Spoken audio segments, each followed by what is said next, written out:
전해드린 대로 오늘 한덕수 총리 탄핵 심판 선고를 시작으로 이른바 사법 슈퍼위크가 시작됩니다. 네, 패널 4분과 함께 자세한 내용 짚어보도록 하겠습니다. 윤기찬 국민의힘 법률위 부위원장, 성추윤 더불어민주당 정책위 부의장, 하민경 변호사, 조기현 변호사 함께합니다. 안녕하세요. 안녕하세요. 운명의 한 주가 시작이 됐습니다. 정치권의 긴장감은 고조되고 있는데요. 여야의 목소리 들어보겠습니다. 헌법재판소의 책무를 회피하지 말고 단호하게 결정을 내릴 때입니다. 당장 25일에라도 파면 결정을 내리기를 촉구합니다. 심지어 탄핵 심판 기일도 25일로 못 박으며 헌법재판소를 거듭 겁박했습니다. 그 이유가 무엇이겠습니까? 바로 26일 이재명 대표의 선거법 위반 사건 심판이 있기 때문입니다. 오늘 오전 10시에 한덕수 총리 탄핵 심판 선고가 예정이 돼 있습니다. 어떤 결과가 나오든 파장이 상당할 것으로 보이는데 어떤 결과 예상하십니까? 저는 기각 아니면 각하일 것 같고요. 예. 기각 아니면 각하인 어느 결정 유형인지가 제일 중요할 것 같고, 그다음에 이제 기각이 되든 각하가 되든 그 이후 설시 내용이 되게 중요할 것 같아요. 네. 마은혁 재판관에 임명하지 않는 것이 위헌인지 여부에 대한 재차 판단 여부. 예. 그리고 그 중대성 판단 여부. 네. 그리고 이제 각종 증거를 쓰는 것이 이게 과연 적법한지 여부에 대한 판단, 비상계엄 요건, 이런 다양한 부분, 특히나 이제 각하는 되게 중대하잖아요. 예. 이후 이제 미칠 영향이 크기 때문에 여기에 대한 헌법재판소 입장이 상당히 국민적 시각을 받고 있다. 개인적으로 보면 각하 또는 기각인데 이유에 따라서는 대통령 탄핵 심판에 영향을 끼칠 여력이 있기 때문에 개인적으로 상당히 관심 있는 그런 결정이 될 것이다 이렇게 생각합니다. 네, 성추윤 부의장에게도 여쭤보고 싶은데 오늘 한 총리 선고 결과 어떻게 나올지 이것도 궁금하고요. 또 이제 민주당에서 헌장에 이제 윤석열 대통령 선거보다 한 총리 선고 먼저 한 것에 대해서 유감을 표했거든요. 근데 민주당이 탄핵을 추진했고 결과에 자신이 있다면 선거 순서에 대해서 문제를 이렇게 제기할 이유가 있을까? 이런 의문도 드는데 여기에 대해서는 어떻게 보세요? 저희가 선거 순서에 대해서 유감을 표명한 것은 원칙 때문입니다. 그러니까 원칙을 민주당이 정한 것도 아니고 헌법재판소가 윤석열 대통령에 대한 탄핵 심판을 시작할 때 대통령에 대한 탄핵 심판을 최우선으로 하겠다라는 원칙을 말했던 적이 있기 때문에 네. 그것과 관련돼서 한덕수 국무총리의 이 심판이 먼저 나오는 것은 원칙에 어긋나는 것이 아니냐. 왜냐하면 그 원칙을 정했던 것은 대통령의 직무정지가 아무래도 대한민국의 국정 운영에 영향이 가장 크게 미치기 때문에 그것을 빨리 정리하는 것이 좋다는 그 원칙을 말씀드렸던 것이고요. 네. 저는 오늘 선고 내용이 기각의 가능성도 배제할 수 없다고 생각합니다.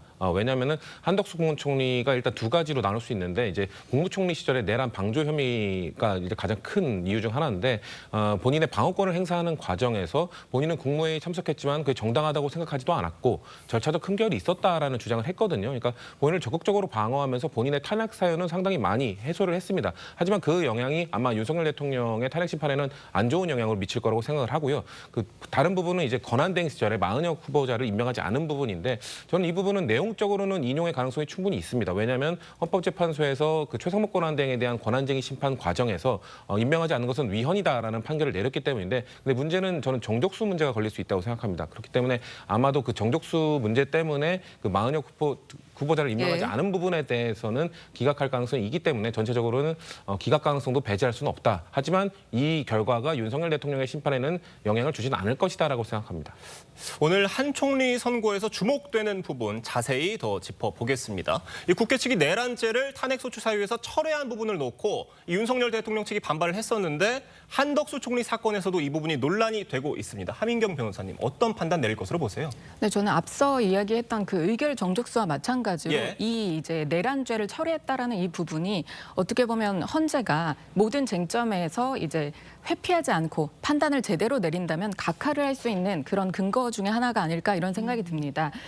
윤석열 대통령의 탄핵 심판과 마찬가지로 한덕수 네. 총리 이 심판에 있어서도 그 국회 측에서 먼저 이제 탄핵 소추 사유에 내란죄를 넣었다가 이제 내란죄 사유를 이제 빼버렸거든요. 그렇기 때문에 오늘 이제 헌재 재판에서 이 과연 어떻게 이게 판단이 될 것인지가 이제 문제가 될 텐데 이게 만약에 헌법재판소에서 이 부분 문제가 없다 이렇게 판단을 한다면 지금 이제 민주당에서 30번째 벌써 이제 탄핵 소추를 하고 있는데 최상목 권한 대행에 대한 탄핵 소추까지 강행을 하고 있다라. 없다라고 하는 이 상황에서 만약에 이제 헌법재판소가 민주당에 이제 손을 들어주고 이게 문제가 없다라고 판단을 한다면 모든 이제 탄핵 소추를 할 때 이게 이유가 되든 안 되든 다 이제 소추 사유에다가 넣은 다음에 나중에 이제 의결을 받고 나서 이 소추 사유에서 빼고 이제 그렇게 판단을 받으면 직무가 정지되고 긴 기간 동안 이제 판단을 받게 할 수 있는 그런 민주당의 이점이 있는 거죠. 그렇기 때문에 이 부분 헌재가 오늘 어떻게 판단할지 참 주목이 되고 잘 판단돼야 될 것 같다 이런 생각이 듭니다.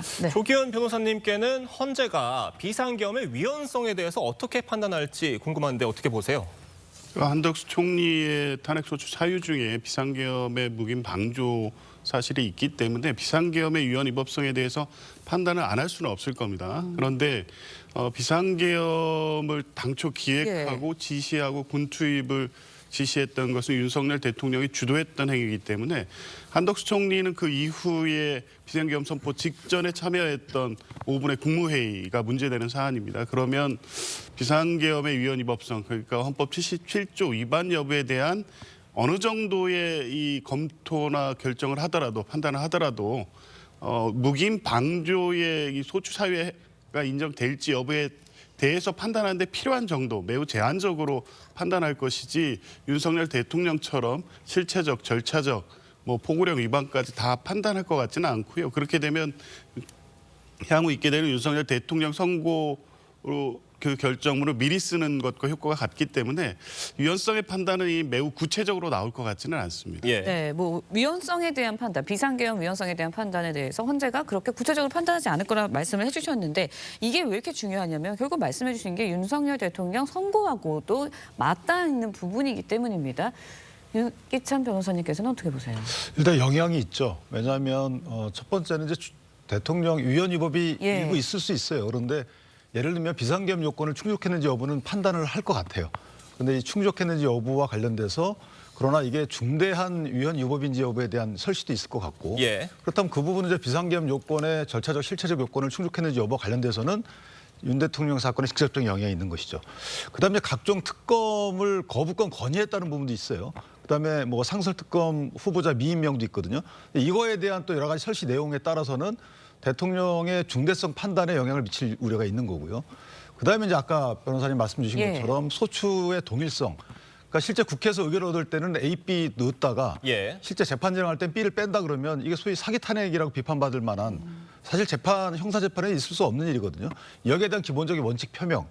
그리고 이제 증거 판단이 들어있죠. 지금 대통령이 한 발짝 못 나가고 있는 것이 각종 증거 판단에 대한 이견이 있을 수 있거든요. 그래서 이 증거 판단에 대해서 수사 기록을 어느 정도 쓸 수 있는지 여부에 대한 판단 여부 이런 원칙들에 대한 그 설시를 보면 대통령의 그 판단에 어느 정도 영향이 있을지 저희가 예측해 볼 수가 있는 여지가 있다. 저는 이렇게 판단합니다. 대통령 선고에 대해서 가늠자가 될 수 있다는 말씀해 주셨는데 사실 윤 대통령 탄핵 심판 선고 일자에 대해서도 굉장히 관심이 쏠리거든요. 어떻게 예측을 하세요? 윤기찬 변호사님.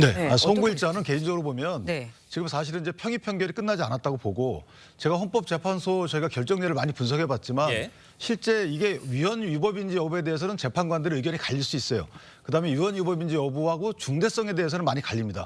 근데 객관적 사실관계에 대해서 제가 갈리는 걸 못 봤거든요. 그렇다면 지금 뭔가 어떤 5개 소추 사유 중에 객관적 사실관계에 대해서 이견이 있는 것이 아닌가라는 생각이 들고 객관적 사실관계라는 것은 증거로 저희가 판단하거든요. 그럼 이 증거에 대해서 증거 능력이 있는지 여부, 그다음에 이게 신빙성이 있는지 여부에 대해서 각각의 재판관들이 이견이 있다 이렇게 생각이 되는 거예요. 그렇다면 만약에 재판관들의 반대 의견, 별개 의견을 갖다 나는 사실관계를 이렇게 인정합니다라고 쓸 수는 없는 거거든요. 그렇기 때문에 제 개인적인 생각은 이번 달에 안 나올 가능성 배제하기 어렵다. 이게 저희가 언제까지 딱 시간을 두고 이때까지 만약에 판결이 안 되면 그냥 하겠습니다라고 할 수 있다는 것은 이게 헌법 법률 위반인지 여부하고 중대성 여부에 대한 판단이에요. 근데 그게 아니고 사실관계가 만약에 서로 간에 확정이 안 된다 그러면 저는 이것은 특정 시점을 이때까지 제가 문 닫겠습니다라고 하기는 어렵다. 그렇다면 사실은 이제 4월 달까지 갈 여지도 없지 않아 있다. 전 개인적으로 봅니다. 지금 이런 상황에서 민주당은요. 최상목 권한대행에 대한 탄핵 소추안을 발의를 했습니다. 여야 입장 들어보겠습니다. 경제부총리를 직무정지시키겠다는 것입니다. 이것은 최상목 개인에 대한 탄핵을 넘어 경제 컨트롤타워 탄핵이고 한국 경제 탄핵입니다. 대한민국 경제의 위기를 자초하고 불러온 사람이 오히려 최상목이라고 봅니다. 경제 사령탑이 아니라 경제를 망쳐왔던 사람이 아닌가 싶고요. 제일 중요한 것은 헌정 질서를 지킨다는 것입니다. 경제 문제는 최상목이 오히려 더 망치고 있다는 것도 분명하게 말씀드립니다. 이번 정부 들어서 30번째 탄핵안이 발의가 된 겁니다. 한인경 변호사님 어떻게 평가하세요? 사실 지금 이제 민주당이 최상목 대행까지도, 그러니까 대행의 대행까지도 지금 탄핵을 강행하겠다 이런 입장을 얘기를 하고 있는데 주말에 사실 전국적으로 지금 산불재해가 나고 있는 상황입니다. 게다가 대통령 지금 탄핵돼서 직무가 정지되어 있고 한덕수 총리도 직무가 정지되어 있는 상황에서 행안부 장관도 지금 재난의 그 컨트롤 타워 역할을 해야 되는 행안부 장관도 지금 공석인 상황입니다. 이런 상황에서 최상목 이제 부총리가 이제 열심히 이제 일을 하고 있는데 이 부분에 대해서 민주당은 전혀 생각하지 않고 무조건 본인들의 입맛에 맞는 그런 결단을 하지 않는다라고 하면서 지금 탄핵을 발의를 하는 그런 상황인 거죠. 그렇기 때문에 국민들께서 이거 보시기에 과연 이게 맞는 것인가 또 한 번 의문을 가지지 않을 수가 없고요. 일각에서는 이런 얘기도 있었습니다. 계속 민주당이 줄탄핵을 계속 하다 보니까 이게 정말 그 중기부 장관까지도 이제 대응을 하게 되는 것이 아니냐. 어떻게 보면 지정돼서 이제 이 사람만은 이제 지정돼야 된다. 뭐 이런 분위기까지 사실 있었는데 이런 거 다 무시하고 국민들의 의견 다 무시하고 지금 이렇게 하는 것은 어떻게 보면 민주당 머릿속에는 국민, 국가 이런 부분에 대한 재난 이런 생각 전혀 없고 도대체 이재명 대표의 사법 리스크만 들어있는 것이 아닌가 이런 생각이 들고요. 제발 지금이라도 좀 이성을 차렸으면 좋겠다 이런 말씀 드리고 싶습니다. 네, 앞서서 이제 성취윤 부의장님께서 기각일 거다라는 가능성 예측을 좀 해주셨는데 가정에서 질문을 드릴게요. 만약에 기각이나 각하로 나오면 한덕수 총리가 복귀를 하게 되고요. 민주당으로서는 최대행에 대한 탄핵, 실익이 없는 셈이잖아요. 그런데도 탄핵을 추진하는 그런 상황은 어떻게 설명해 주실 수 있을까요? 말씀하신 실익 부분, 실익이 없는 것 아니냐. 그렇지만 명분을 찾아야 된다. 두 가지 갖고 당내에서도 논쟁이 있었습니다. 그러니까 대표적인 중진 의원인 정성호 의원께서도 이 정도 상황이 됐다면 보류를 하는 것이 맞지 않겠냐라는 의견을 주시기로 했던 것처럼 당내에서 다양한 논의가 있었고요. 그 실익이란 거는 결국 마은혁 재판관 임명하는 것이 지금 헌정 질서를 임명하지 않고 있는 행위가 헌정 질서를 흐트러뜨리는 행위인데 이것을 바로잡을 수 있겠느냐. 말씀하신 것처럼 한덕수 국무총리가 복귀하면은 한덕수 국무총리에게 권한이 있는 것이고 만약에 최상목 권한대행을 탄핵 소추할 경우 그다음은 이주호 장관이 될 수도 있는 건데 그럼 이주호 장관은 더 강성한 장관이다라는 평이 있기 때문에 또 임명하지 않겠느냐라는 거거든요. 그렇기 때문에 그래서 실익이 없는 것 아니냐라는 얘기가 있습니다. 그럼에도 불구하고 박찬대 원내대표를 비롯한 원내 지도부의 판단은 그럼에도 불구하고 명분이 중요하다. 왜냐? 최상목 권한대행이 헌정 질서를 흐트러뜨리고 있는 행위에 대해서 책임을 묻는 것이 더 중요하다라는 판단을 한 것으로 보이고요. 다만 저는 오늘 한덕수 국무총리에 대한 탄핵 결과가 나오고 나면 다시 한번 논의가 있을 거라고 봅니다. 왜냐하면 아까 말씀드린 정족수 부분에 대한 언급이 있을 경우 그렇게 되면 지금 최상목 권한대행 같은 경우도 마찬가지로 권한대행 시절과 경제부총리 시절의 그 행위가 두 가지가 섞여 있기 때문에 정족수를 건드리게 되면은 이 탄핵 소추안 자체도 문제가 있는 것 아니냐는 얘기가 있을 수 있기 때문에 아마 결과가 나온 이후에 저는 의총이나 당내 논의가 다시 이루어질 거라고 생각하고 있습니다. 지금 최대행 탄핵안이 실제로 본회의에 올라갈지는 저희가 지켜봐야 될 상황입니다. 지금 우원식 의장에게 공이 넘어간 셈인데 조기현 변호사님 어떻게 예상하세요? 우원식 의장이 어떻게 판단할 것으로 예상하십니까? 우원식 의장도 밝힌 입장에서 보면 지금은 대통령 탄핵에 집중할 때다. 라는 입장을 밝히고 있고요. 적극적으로 본회의 27일 예정된 본회의 상정이라든가 또 그 소추 의결을 위한 추가적인 본회의에 대해서는 언급을 하지 않고 있습니다. 이번 주에 여러 가지 그 선고 일정으로 인해서 변수가 많기 때문에요. 아마 그런 상황을 신중하게 보고 추진하고 판단하겠다는 입장인 것 같고 민주당도 오늘 한덕수 총리의 선고 이후 그리고 이후에 이재명 대표 또 윤석열 대통령의 선고 일정이 어떻게 잡히는지 이런 걸 보면서 아마 추가적인 논의가 될 것이고요. 우원식 의장도 그런 부분을 충분히 고려할 것으로 봅니다. 네, 저희가 다음 소식도 짚어보겠습니다. 오는 수요일로 예정된 이재명 대표의 선거법 항소심 선고를 두고 여야의 신경전도 거세지고 있습니다. 민주당은 이 대표의 항소심 무죄를 자신하지만 여당에선 이 대표의 사법 리스크를 한껏 부각하는 모양새입니다. 안철수 의원 발언 들어보겠습니다. 이재명 대표께 분명히 말씀드립니다. 이제 그만하시고 정계에서 은퇴하십시오. 5개의 재판을 받고 있는 유죄가 나올지 무죄가 나올지 모르는 상황에서 후보를 선택하라는 것은 그건 저는 옳지 않다고 봅니다. 오히려 이번 선거보다도 이번 재판에 집중하시라. 그래서 만약에 거기서 무죄를 다 받으시면 그때 나오시라고. 윤기찬 변호사님, 네. 안철수 의원 발언 어떻게 들으셨어요?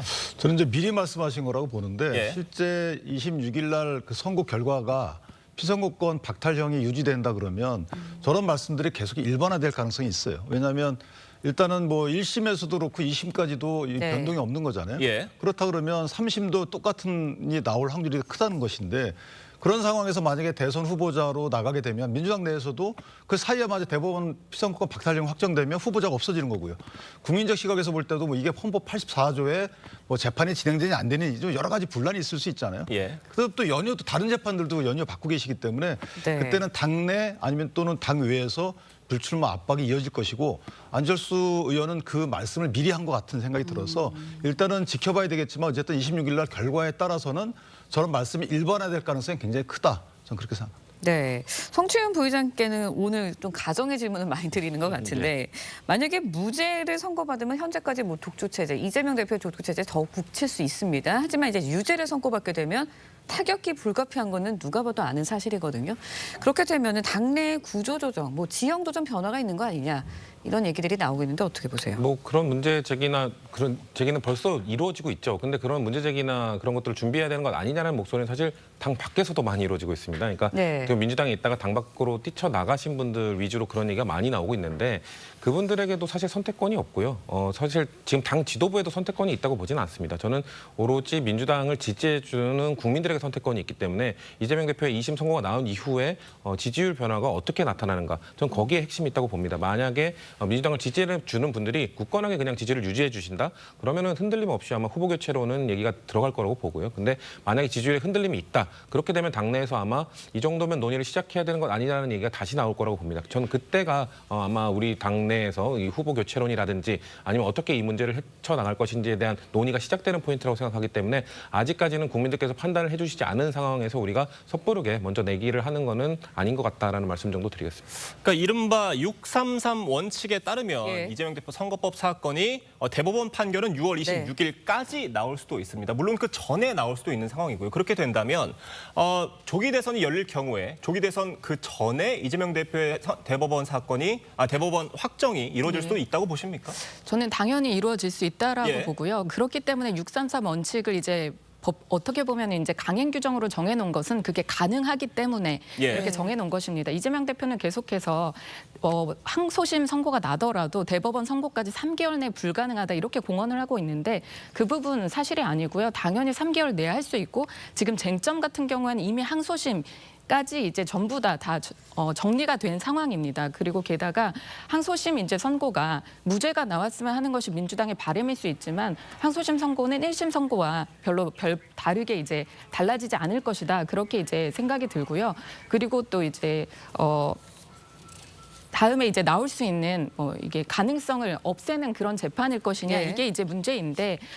벌금 100만 원만 나오면 예. 이제 되는 거거든요. 그렇기 때문에 벌금 100만 원 이상은 충분히 나올 것이다. 이런 생각이 들고 대법원 판단이 빨리 있어야 된다라고 생각하는 이유 중에 하나가 지금도 상당히 혼란스럽습니다. 이런 상황에서 이재명 대표가 대선 후보가 된다라고 하면 민주당에선 나중에 후보가 없이 대선을 치를 그런 가능성까지도 생각을 하고 있어야 되기 때문에 아까 이제 부위원장님께서 말씀하시기를 예. 이게 내부가 아닌 외부에서 더 많은 얘기가 있다라고 하는데 내부에서도 역시 그 부분 많이 걱정하고 있을 거라고 생각이 들고요. 이번 수요일 날 이제 항소심 판결 선고가 나오면 이재명 대표는 대법원 확정 판결이 아니기 때문에 기다려야 된다 이런 말을 하겠지만 예. 아마 기류는 상당히 달라질 것이다 이렇게 봅니다. 네, 이번에는요 이재명 대표의 행보에 대해서도 좀 짚어보도록 하겠습니다. 지난주에 이 대표가요 최성원 권한대행을 향해서 몸조심하라는 발언에서 논란이 됐었죠. 뭐 이 발언에 대해서 이 대표 체포당할 수 있으니 몸을 조심해라 뭐 이런 말이었다 이렇게 해명을 하기도 했는데 조기현 변호사님. 이재명 대표가 일각에서는 이렇게 좀 압박을 받고 있고 자신의 선거가 다가오니까 이런 행보를 보이는 거 아니냐 이런 지적도 있었는데 어떻게 평가하세요? 뭐 저는 그런 분석에 동의하지는 않습니다. 내일 모레 선고가 있어서 뭐 결과를 미리 얘기하는 게 크게 의미는 없습니다만 예. 이재명 대표도 그렇고 민주당 안에서는 무죄 가능성이 더 높다고 보고 있고요. 1심이 오히려 이례적으로 유죄 또 중형을 선고했기 때문에 항소심 재판부가 그걸 바로 잡아줄 것이다. 그렇게 보고 있습니다. 물론 유죄 가능성을 전혀 배제할 수 없고 그에 따른 정치적 상황 변화에도 대비는 해야 되지만 유죄가 나올 경우 때문에 뭐 초조하거나 절박하다 이런 입장은 아니고 만에 하나 유죄가 나온다고 하더라도 1심 선고 때도 오히려 지지층이 결집하는 효과가 있었기 때문에 유무죄와 관계없이 이재명 대표의 현재적 정치 지위가 흔들리지는 않을 것이다 보고요. 그 말씀하시는 것처럼 실제 민생의 절박함 이런 부분에 중요한 방점이 있습니다. 뭐 소비심리 위축 같은 말씀도 하셨는데 정말 현장에 나가 보면 자영업자들 하루 버티기가 힘들다는 하소연 아우성이 지금 빗발치고 있고요. 민주당에도 계속 그런 요구들이 있고 도대체 언제 선고되냐는 요구가 계속 들어오고 있기 때문에 민주당으로서는 또 이재명 대표로서는 현재 신속한 판단을 촉구하는 것이고 국민들의 절박성을 대신해서 표현하는 것이지 이재명 대표 개인의 어떤 절박함의 표현은 아니다 이런 말씀드립니다. 네. 네, 이런 상황에서 민주당은요. 오늘부터 광화문에 천막 당사를 세우고 헌재 선고일까지 총력 거리 투쟁에 나선다는 입장입니다. 민주당의 천막 당사 운영은 12년 만이라고 하는데 여당 반응까지 들어보겠습니다. 민주당은 광장에서 국민과 함께 싸우겠습니다. 광화문 천막 당사를 내란 속의 파면과 대한민국 정상화의 거점으로 삼겠습니다. 헌재 결정이 자신들의 뜻과는 달리 나올 경우에 이에 대해서 불복하려는 그런 빌드업 차원에서 이미 천막 당사를 설치하는 것이 아닌가. 지금 헌법재판소가 25일에 윤석열 대통령에 대한 탄핵 심판 선고 내릴 가능성 있다고 보세요? 지금 뭐 물리적으로 쉽지 않죠. 예. 그것이 선고하고 나서 지금 대통령이 만약에 출정하게 되면 또 경호 문제도 있고 하기 때문에 실제는 25일 날은 불가능합니다. 그래서 저 부분은 이제 그 권원내 대표가 얘기하듯이 뭔가 불가능한 그 요구를 자꾸 하는 거예요. 예. 그러니까 선고기일 지정 문제는 이건 재판부의 아주 고유 재량입니다. 네. 만약에 심리를 빨리 해라 이런 거는 가능할 수 있어요. 그런데 선고라는 것은 재판부끼리 합의 과정에 개입하겠다는 건데 이 부분은 있을 수 없는 거고요. 그다음 재판부에서 하루속히 최우선적으로 하겠다는 부분은 심리였지 이게 선고하는 데는 각 재판관의 의견을 모아줘야 되는 거잖아요. 이 부분에 개입하는 것은 문제가 있는 것이고요. 마지막으로 이제 민주당 당내의 어떤 딜레마는 이해하겠어요. 만약 여기서 선거가 지연됨으로 인해서 이재명 대표가 대선에 출마할 수 없는 사실상 상황에 처하게 되면 이재명 대표는 물러나지 않을 거거든요. 그렇다면 당내에서 다른 후보를 세울 수 있는 기회도 없고 또는 그럴 힘도 없고 하기 때문에 상당히 분란이 휩싸일 것 같은 가능성이 있다는 건 알겠는데 그럼에도 불구하고 헌법재판소에 저렇게 무리한 요구를 하는 것은 이거는 법치주의에 정면 도전하는 거다 이렇게 생각합니다. 네. 지금 이런 민주당의 어떤 그 천막 당사, 장외 여론전에 총력을 기울이고 있는 상황인데 여당에서는 민주당이 이미 탄핵 불복을 하기 위한 빌드업을 하고 있는 것이다. 이렇게 비판을 하고 있습니다. 어떻게 보세요? 이재명 대표도 언론에 출연해서 말했지만 불복할 방법이 있습니까? 그 천막 당사는 신속한 헌재의 결정 그걸 국민과 함께 촉구한다는 의미이지 그 이후의 상황까지 예비해서 그 천막 당사를 한다는 것은 아니고요. 불복은 오히려 윤석열 대통령이 할 것으로 보는 이 관측이 많지 야당이라든가 국민들이 뭐 이 불복의 수단이 달리 있는 것도 아닌데 천막 당사를 설치한다고 해서 헌법재판소의 결정을 어떤 뒤엎을 다른 방식이 있는 것은 아니기 때문에 그것을 불복의 빌드업으로 해석하는 것은 과도한 해석이라고 봅니다. 네, 알겠습니다. 오늘 네 분 말씀 여기까지 듣도록 하겠습니다. 감사합니다. 고맙습니다.